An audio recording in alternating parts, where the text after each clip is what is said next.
যে ব্যক্তি সারাক্ষণ নিজের ধন সম্পদ জমায়, অন্য মানুষকে দেয় না, তাই মানুষ তাকে লোভী রাখে, কিন্তু সে চায় না যে তাকে কেউ সমালোচনা করুক। আর আমরা জানি আক্রমণই সেরা প্রতিরোধ, তাই না? তো এজন্য অন্য কেউ যেন তাকে বলতে না পারে যে তোমার কিছু দান করা উচিত, বা টাকা ছাড়াও অন্য কিছু নিয়েও তোমার ভাবা উচিত ইত্যাদি।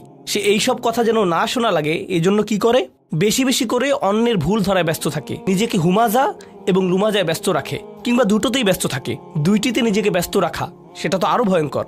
নিজের ধন সম্পদ দিয়ে নিজের দোষ ত্রুটি ঢেকে রাখা, এটা হচ্ছে প্রথম পয়েন্ট।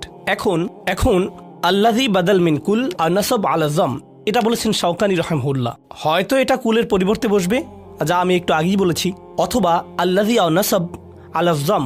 আপনাদের কি এটা মনে আছে, তাই না? আমরা দেখছি মুফাসসিররাও এমনটি বলেছেন। তিনি বলছেন আল্লাযী এখানে নসব হতে পারে, মানে আল্লাহ যেন এখানে তিরস্কার করছেন। আপনি এখানে এভাবে তেলাওয়াত করবেন না, আল্লাযী জামআ মালান ওয়া আদ্দাদা। আল্লাহ এখানে তাকে তিরস্কার করছেন, এটা তো এত সুন্দরভাবে পড়ার কথা না। আল্লাহ এখানে তাকে সুন্দর কথা বলছেন না, নসব আলা যাম, তাকে তিরস্কার করা হচ্ছে, আল্লাহ তাকে ভৎসনা করছেন। আল্লাহর পক্ষ থেকে এমন জাজর তো এমনিতেই খুবই ভয়ঙ্কর ব্যাপার। ওয়াকুরিয়া জামা বিত্তাশদীদ, এই আয়াতটির জামা শব্দটি অন্য কিরাতে শাদ দিয়ে পড়া হয়, জামার পরিবর্তে জাম্মা, ওয়াহুয়া মুতাবিকুন লিআদ্দাদা। এভাবে এটা আদ্দাদার সাথে মিলে যায়। তাহলে আল্লাযী জাম্মা মালাও ওয়া আদ্দাদা, দুইটি শব্দ একই রকম ভাবে মিলে যায়। ওয়াকিল আদাদাহু জাআলাহু ওয়াইদ্দাহ লিহাওয়াদিহি যাহর, বলা হয়েছে আদ্দাদা শব্দের একটি অর্থ হচ্ছে গণনা করা, এর আরেকটি অর্থ হচ্ছে প্রস্তুতি নেয়া। ইদ্দাহ মানে প্রস্তুতি নেয়া, যেমন ওয়া আইদ্দু মাসাতাতুম মিন কুওয়াতিন, প্রস্তুতি নেয়া, অর্থাৎ সে নিজের সম্পদ গণনা করছে এবং সারাক্ষণ ভবিষ্যতের জন্য প্রস্তুতি নিচ্ছে, ভবিষ্যতের জন্য সঞ্চয়। এটা আমার এই কাজের টাকা আর এটা আমার সেই কাজের টাকা, এভাবেই তো সঞ্চয় করা হয়, তাই না? তাহলে এটাই হলো আদ্দাদা। শুধু টাকা গোনাই নয়, সেই সাথে ভবিষ্যতে সেই টাকা কোন কাজে ব্যবহৃত হবে তারও প্রস্তুতি নেয়া। কোনো দুর্যোগ বিপদাপদ বা সেফটি নেট শব্দটি ফাইন্যান্সে ইদানিং বেশি ব্যবহৃত হচ্ছে। তো ফারাক আন্না জামা বিত্তাশদীদ ইউফিদু আন্নাহু জামাহু মিনহা হুনা ওয়াহা হুনা। যদি আপনি এভাবে পড়েন জাম্মা, এর অর্থের কি পার্থক্য হয়? এর অর্থ দ্বারায় এটা দিয়ে বোঝায় যে সে এখানে সেখানে থেকে সম্পদ আয় করে, যেখান থেকে আসুক তাতে কোনো সমস্যা নেই। সে সারাক্ষণ শুধু বেশি টাকা উপার্জনের চিন্তায় থাকে, যাতে অনেক অনেক বেশি টাকা জমানো যায়। ও আন্নাহু লাম ইয়াজমাহু ফি ইয়াউমিন ওয়াহিদ, এমন নয় যে সে এইসব সম্পদ একদিনই কামিয়েছে। ওয়ালা ফি ইয়াউমাইন, বা 2 দিনে। ওয়ালা ফি শাহর, 1 মাস বা 2 মাসে নয়। অর্থাৎ সে তার পুরো জীবন সম্পদ জমানোতে ব্যস্ত ছিল। আমরা এটা কিভাবে বুঝলাম? জামা শব্দটি অতীতকালে ব্যবহৃত হয়েছে। অতীতকালে বলার অর্থ হচ্ছে যেন আপনি পিছনে ফিরে দেখছেন যে এটা ইতিমধ্যেই হয়ে গিয়েছে, যেন আল্লাহ তার পুরো জীবনটিকে দেখছেন, আর তার পুরো জীবনে শুধু একটাই কাজ, শুধু টাকা জমানো। আরেকটি বিষয় হচ্ছে, আপনাদের মনে আছে আমি বলেছিলাম, যখন কারো জীবনে বড় লক্ষ্য থাকে না, সে ছোটখাটো বিষয় নিয়ে মেতে থাকে। ছোটখাটো বিষয়ের একটা উদাহরণ হচ্ছে প্রথম আয়াতটি, মানুষের দোষ ত্রুটি খুঁজে বের করা। আরেকটি মামুলি বিষয় কি? ধন সম্পদ জমানো আর প্রতিনিয়ত ভবিষ্যতের জন্য প্রস্তুতি নেয়া। এরা এতটাই হীনমন্য হয়ে পড়ে যে যখন আপনি আপনার ধন সম্পদ জমানোর চাইতে দিনের প্রতি বেশি মনোযোগী হয়ে ওঠেন, তারা আপনাকে কি বলবে জানেন? ভবিষ্যতের কথা ভাবো, তাই না? মজার ব্যাপার হচ্ছে আপনি আসলে আপনার ভবিষ্যতের কথাই ভাবছেন, তারাই তাদের ভবিষ্যতের কথা ভাবছে না। তারা বলবে দীর্ঘমেয়াদী পরিকল্পনা করো। মজার ব্যাপার হচ্ছে তারাই স্বল্প মেয়াদী চিন্তা করছে, আগামী 10 বছরে আমি এটা করব। ভাই, আগামী 1000 বছর কবরে বসে কি করবেন সেটা ভাবেন। কবর শেষ হলে তারপর কি হবে, এটাই আসল দীর্ঘমেয়াদী চিন্তা। ওটা তো দীর্ঘমেয়াদী পরিকল্পনা নয়, কিন্তু তাদের মাথায় এই চিন্তাই বদ্ধমূল হয়ে আছে, আর এটাই তাদের জীবন দর্শন। তো এরপর তিনি বলছেন ফালা ইয়াজমা আল আমওয়াল আল্লাজি আজমাহা মিনহা হুনা ওয়াহা হুনা, সে জমায়, ফুলান সে যেভাবে পারে টাকা জমায়। ও আম্মা জামা বিত্তাখফিফ ফালা ইউফিদু যালিক, কিন্তু যদি শুধু জামা বলা হয় এই অর্থটি প্রকাশ পায় না। ফামালুল ইনসানুল ওয়াহিদ বিনিসবা ইলা মালিকুল্লিদ দুনিয়া হাকির। তিনি বলেন আল্লাহ এখানে আমওয়াল বলেননি, যার অর্থ সম্পদ। তিনি এক বচনে মাল শব্দটি ব্যবহার করেছেন, যার তাহকির হিসাবে ব্যবহৃত হয়েছে, মানে হলো ধন সম্পদকে তাচ্ছিল্য করা। অর্থাৎ তিনি বলছেন তুমি সর্বোচ্চ কতটুকুই বা জমাতে পারবে, পরকালের সম্পদের তুলনায় তোমার এই সম্পদ তো কিছুই না, তাহলে কি নিয়ে তুমি এত বড়াই করছো? এটাই হাকির। ফাকাইফা ইয়ালিকু বিহি আইয়াখতারিফু বিযালিকা আল কালিল, কোন বুদ্ধিমান মানুষ কিভাবে এত ক্ষুদ্র বিষয় নিয়ে গর্ব করতে পারে? কিছু আলেম এটাকে এভাবে দেখেছেন, তারা বলেছেন ফামা মাতাউল হায়াতুদ দুনিয়া ফিল আখিরাতে ইল্লা কলিল। সূরা তাওবা এসেছে, দুনিয়ার সমস্ত ভোগবিলাসের সামগ্রী পরকালের তুলনায় কিছুই নয়। আপনি এটা নিয়ে গর্ব করছেন? আপনি এই ক্ষুদ্র জিনিস নিয়ে পড়ে আছেন? যার এমন মনোভাব আছে, কিয়ামতের দিনে এসবের কোনো কিছুই তার কোনো উপকারে আসবে না। মিলউল আরদি যাহাবান ওয়ালাউ ইফতাদা বিহি, সে যদি পুরো পৃথিবী পরিমাণ সোনা নিয়েও আসে, তার বিনিময়ে যদি সে পরিত্রাণ পেতে চায়, এসব তার কোনো উপকারে আসবে না। তাহলে সে কি নিয়ে পড়ে আছে? এসব পুরোপুরি অনর্থক। আইয়াকুন আল মুরাদ এর অর্থ এটাও হতে পারে যে মিনহু তাজিম আইমালুন মালান বালাগা ফিল খবস আল ফাসাদ আকসান নিহায়াত। এছাড়া এটাও হতে পারে আল্লাদি, এখানে জাম দিয়ে বোঝাচ্ছে সে ধন সম্পদ জমানোর চেষ্টায় সে এটাও ভুলে গেছে যে তার টাকা কি অসৎ বা খারাপ উপায় আসছে। সে এসব চিন্তার বাইরে চলে গেছে। আপনাদেরকে বলে রাখছি, আমি কোনো অর্থনীতিবিদ নই, যদিও আমি বিজনেস স্কুলে পড়েছি। সেখানে আমি কোটি কোটি টাকার কোম্পানিতে যে ধরনের ইন্টারন্যাশনাল বিজনেস হয় এবং সেগুলো কিভাবে চলে তা সম্পর্কে জেনেছি। মাথা নষ্ট হওয়ার মতো ব্যাপার। টাকার জন্য মানুষ কোন পর্যায়ের শোষণ করে, অর্থের জন্য মানুষ কোন পর্যায়ে শোষণ করে, এটা কল্পনার বাইরে। আমরা যে ফ্যাক্টরিগুলো দেখি, আমরা বিভিন্ন গল্প শুনেছি যেসব ফ্যাক্টরিতে শিশুশ্রম হয়ে থাকে, তারা বিভিন্ন প্রোডাক্ট বানায় যেগুলো আমেরিকার সেরা শপিং মলগুলোতে পাওয়া যায়। তারা এসব বানায় আর শিশুদেরকে এসব বানানোর কাজে ব্যবহার করা হয়। কিন্তু যদি শিশুদেরকে এসব থেকে বের করার চেষ্টা করা হয়, তারা কিছু টাকা বরাদ্দ রেখেছে যাতে স্থানীয় গুন্ডারা তাদের ফ্যাক্টরি পাহারা দিতে পারে, যেন শিশুরা কাজ করতে পারে। এটা তাদের ব্যবসার পরিকল্পনাতেই থাকে।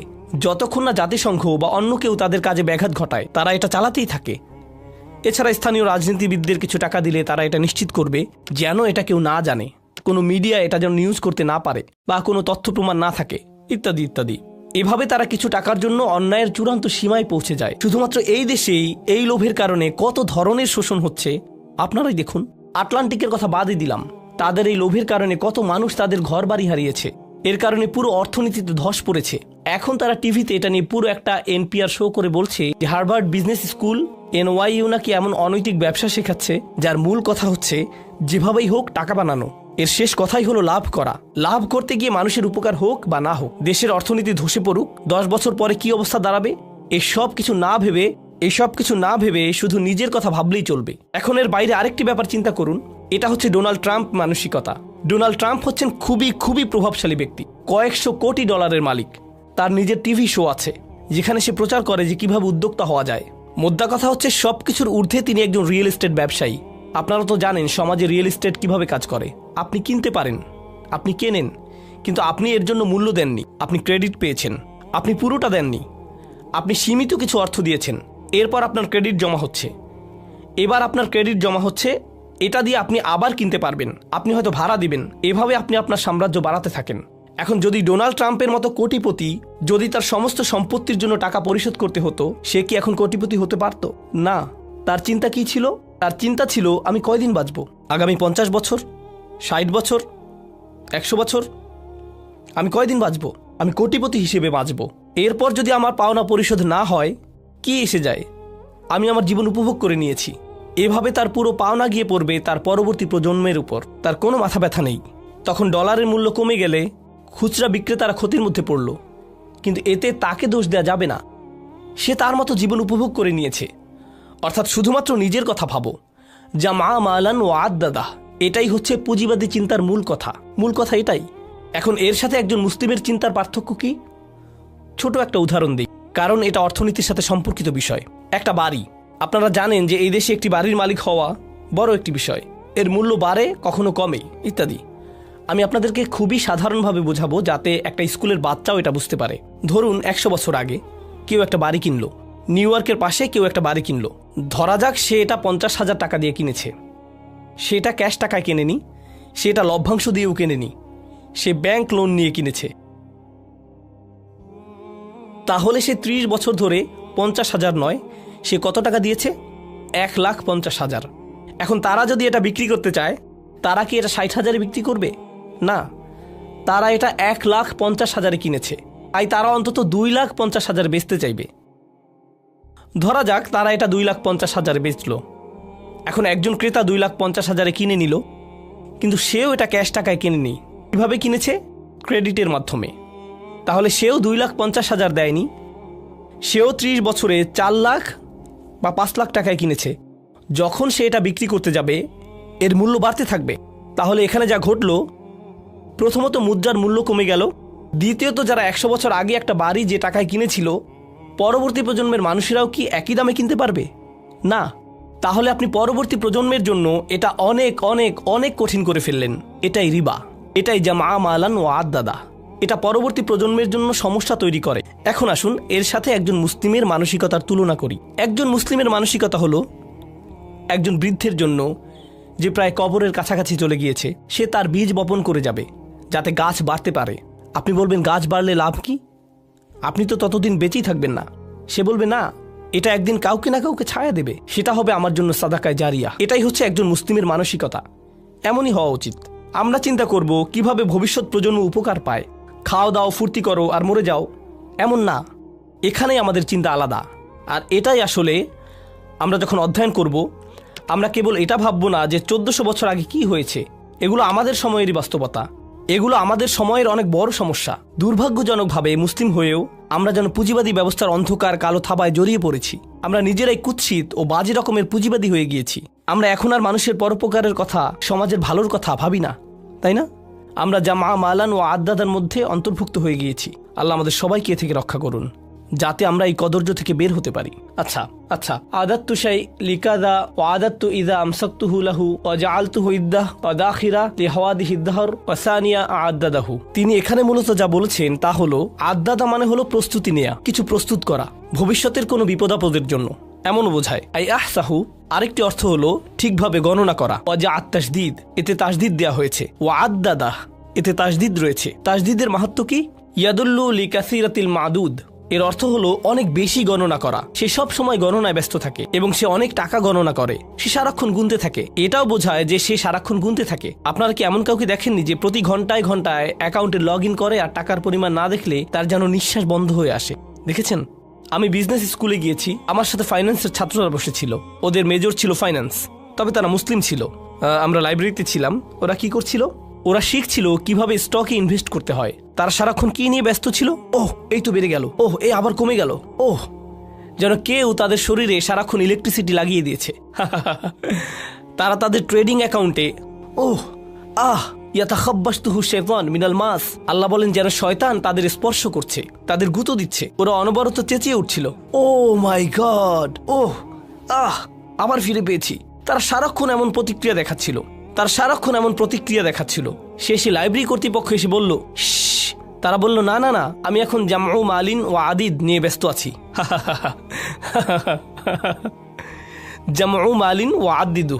তাহলে আয়াতের প্রথম অংশে অন্যের প্রতি তার মনোভাব নিয়ে বলা হয়েছে, আর দ্বিতীয় অংশে তার নিজের প্রতি মনোভাব নিয়ে বলা হয়েছে। সে কি নিয়ে নিজেকে ব্যস্ত রাখে। মজার ব্যাপার হচ্ছে, মানুষের কাছ থেকে যা প্রত্যাশা করা হয়, মানুষ আসলে তার সম্পূর্ণ বিপরীত। আপনার অন্যের সাথে ভালো আচরণ করার কথা ছিল, নিজের জন্য টাকা না জমিয়ে অন্যকে দান করার কথা ছিল, যা আপনার কাছ থেকে প্রত্যাশা করা হয়। এখানে তার বিপরীতটাই বর্ণনা করা হয়েছে। তাহলে আদাদা মানে হলো বারবার গুনতে থাকা, গণনার পুঙ্খানুপুঙ্খ হিসেব রাখা, কিংবা এর অর্থ হতে পারে ভবিষ্যতের জন্য প্রস্তুতি নেয়া।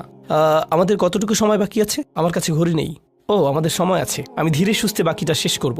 আচ্ছা, কেন এই দুইটি ক্ষেত্র একত্রে এসেছে এবং এই দুইয়ের মধ্যে সম্পর্ক কি, আমরা সেটা নিয়ে আলোচনা করছি। তা হলো, একটি হচ্ছে অন্যের প্রতি মনোভাব, অপরটি হলো সেই নিজের প্রতি কিভাবে সেটা।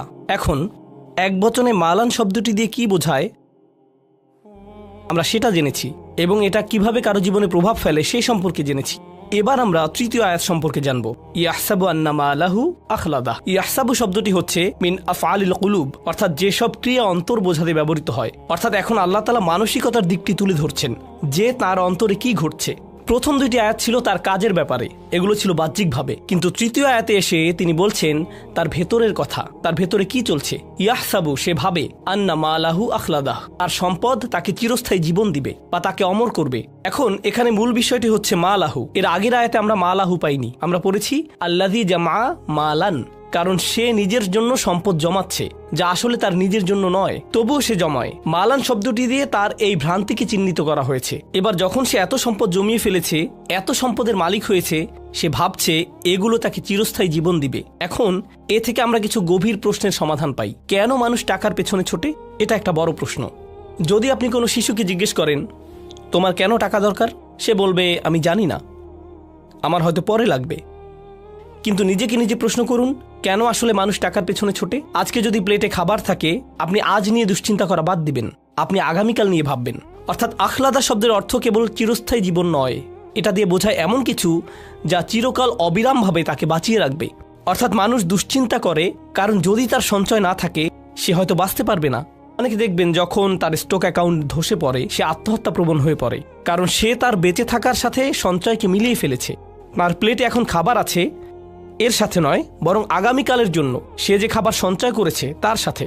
আখলাদা শব্দটি দিয়ে এটাও বোঝায় সে কেবল এটা ভাবে না যে সে সারা জীবন বাঁচবে, বরং এটাও ভাবে যে ভবিষ্যতে এটা তার কাজে লাগবে। এটা ইখলাদ থেকে এসেছে, খুলুদ থেকে।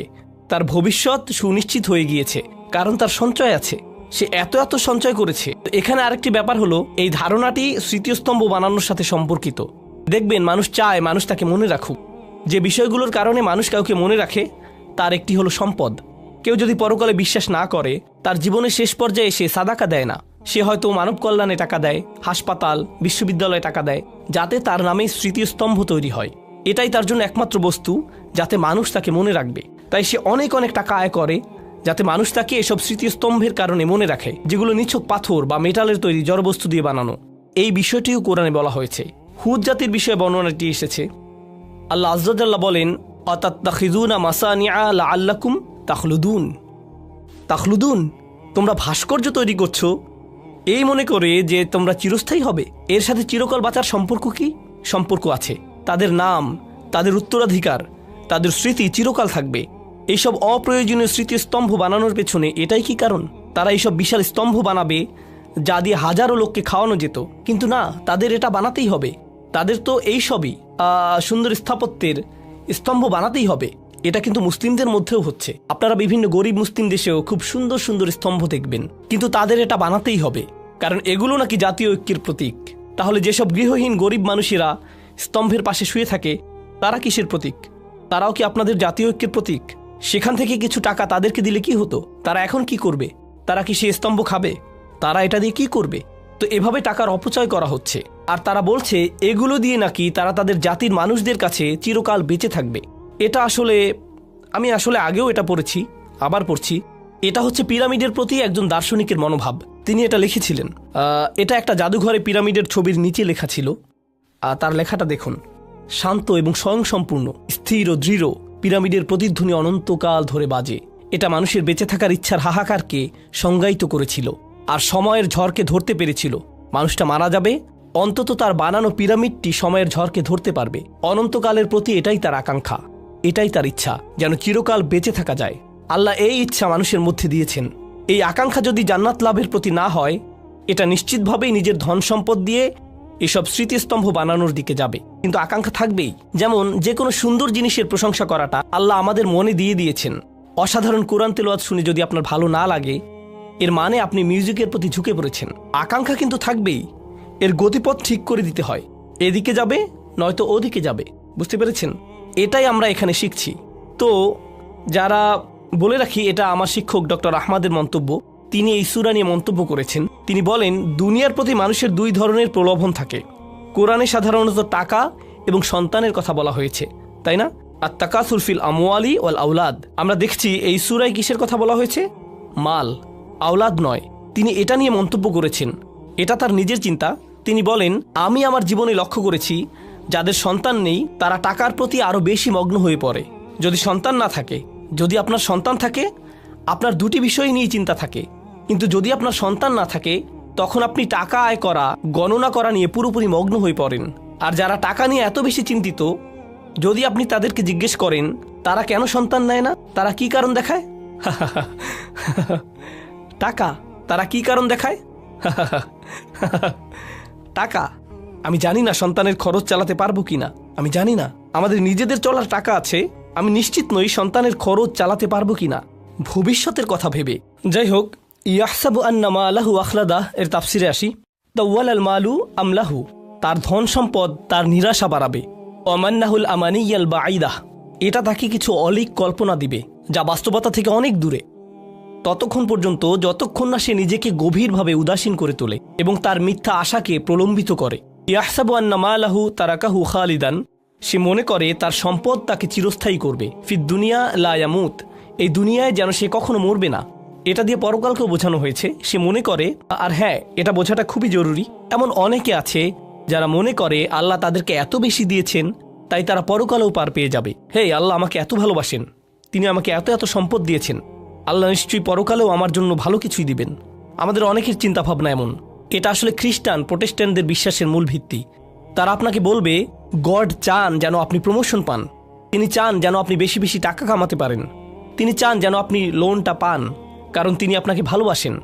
বেশি টাকা কামানো মানে আল্লাহ আপনাকে ভালোবাসেন। এই নিয়ে একটা ঘটনা কোরআনে সূরা কাহফে বর্ণিত হয়েছে। সে ভেবেছে যেহেতু তার বাগানটা বেশি সুন্দর, সেহেতু ওমা আজুন্নুসাআতা কাইমাতান, আমার মনে হয় না কিয়ামতে আমার আর কোনো সমস্যা হবে। ওয়ালা ইরুদিতু ইলা রব্বি, যদি কখনো আমার পালনকর্তার কাছে আমাকে পৌঁছে দেওয়া হয়, লা আজিদান্না খায়রাম মিনহা মুনকালাবা, তবে সেখানে এর চাইতে উৎকৃষ্ট কিছু পাবো। আল্লাহ আমাকে শুধু দুনিয়ায় ধন সম্পদ দিবেন না, আখিরাতেও দিবেন।